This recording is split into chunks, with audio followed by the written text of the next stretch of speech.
Ndikupatsani moni nonse oonera abwenzi anga mu dzina la Ambuye Yesu Khristu.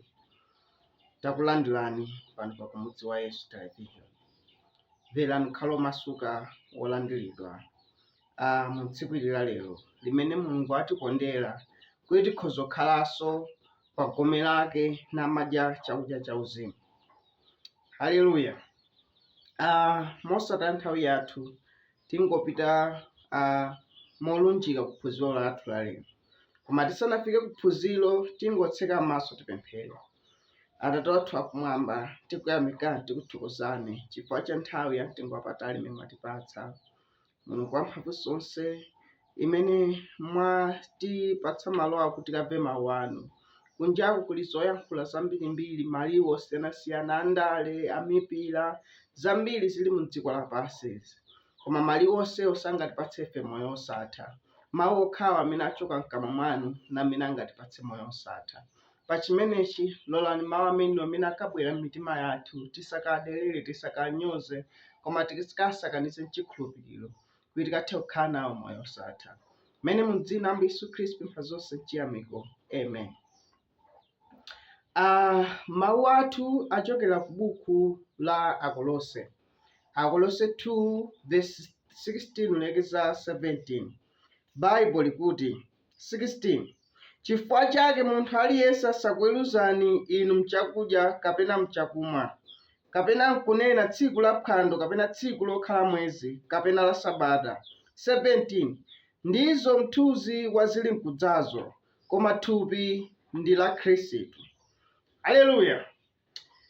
Ndema Mulungu akuti munthu aliyense asatiweruze ife mchakudya kapena chakumwa kapena nkunena tsiku la phwando kapena tsiku lokhala mwezi kapena la Sabata.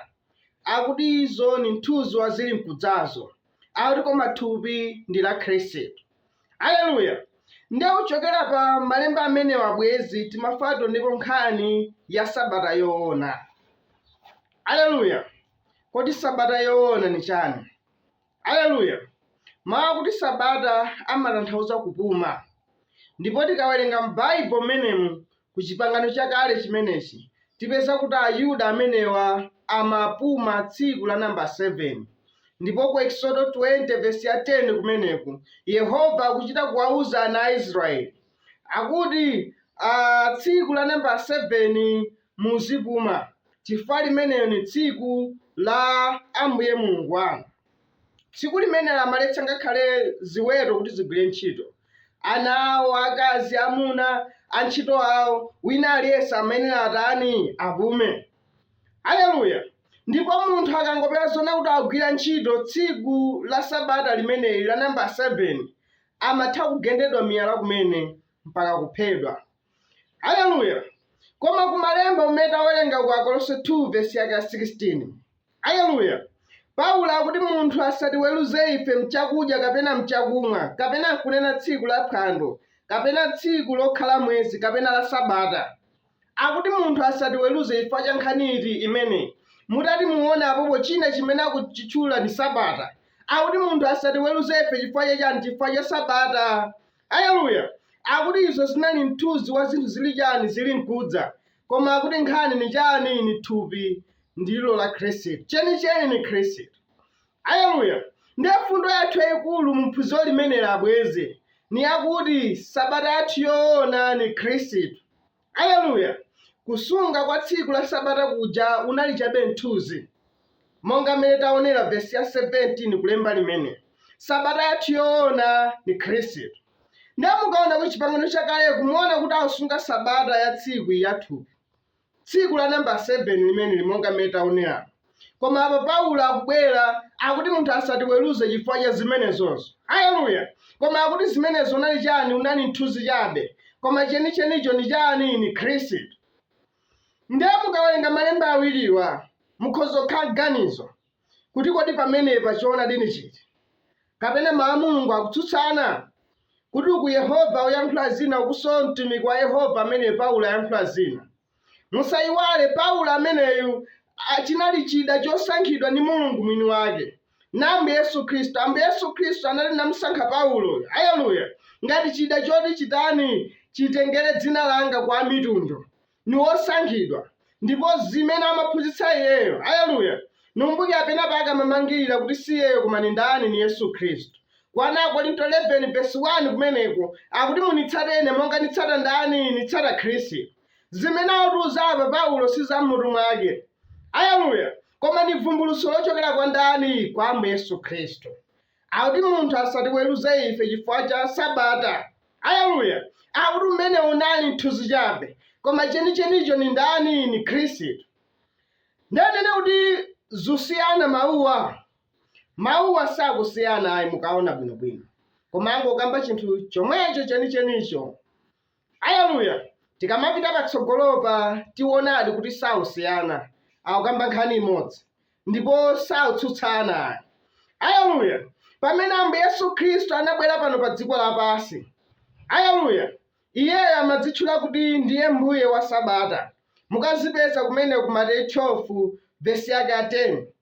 Ku chapter chimenechi mukachiwerenga chonse, Afarisi aja amamuneneza Ambuye Yesu Khristu kuti iye auchita chinthu cholakwika tsiku la Sabata, chifukwa chakuti ophunzira ake amadula chakudya m'munda mwina, haleluya, zimene amati sizoyenera nthawi imene. Ndipo Ambuye Yesu Khristu na Farisi aja amatengedwa ngati kuti ni munthu amene amaswa tsiku la Sabata. Afarisi aja amatero china chimene amamuneneza nchakuti iye amachiritsa tsiku la Sabata, haleluya. Koma Ambuye Yesu Khristu mukunena kwake amati iye ndiye mbuye wachani, wa Sabata.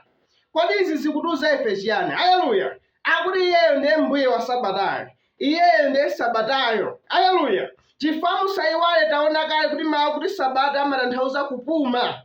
Ndipo Ambuye Yesu Khristu anali Sabata yona, anali mbuye wa Sabata, amene amatidzani kwa inu olema nothodwa, ndipo ndidzakupatsani mpumulo. Ku Mateyu 11:28.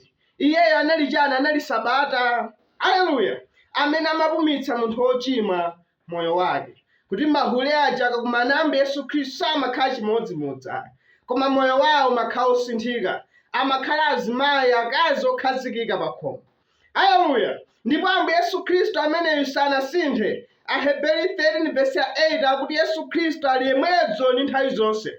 Ndipo munthu amene ali hule akakumana naye lero lino amakhazikika. Munthu amene ali chidakwa, amene ali osuta, akakumana ndi Ambuye Yesu Khristu amapuma ku moyo wake wauchimo, haleluya. Umenewo ndiye mpumulo umene uli weniweni, Ambuye wathu Yesu Khristu, haleluya. Ndalikanga Bible athu ku buku la Isaiah 28:11 ulekeza 12. Kumeneko kuli ulosi, haleluya. Yehova akuti ndidzayankhula kwa inu ndi zilankhulo zatsopano, haleluya. Akuti umenewo ndiwo mpumulo wakuti amene ali otopa atani apume. Unali wa ulosi wa chimene chidzachitike pa tsiku la Pentekoste paja, haleluya, kuti Yehova adzatsitsa chani? Adzatsitsa mzimu wake. Ndipo mzimu woyera umeneyo amene ali Khristu mwini wake, haleluya, m'maonekedwe a mzimu woyera. Chifukwa Ambuye Yesu Khristu amati Nkhoswe amene ali mzimu woyera adzadza mu dzina lake.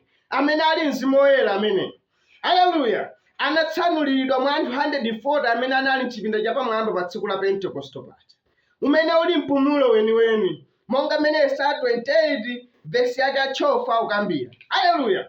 Ndipo anthu aja atalandira mzimu woyera umeneyo unali mpumulo weniweni, haleluya, umene anthu adapuma ku moyo wawo zolemetsa zauchimo za dziko lapansi lino, haleluya.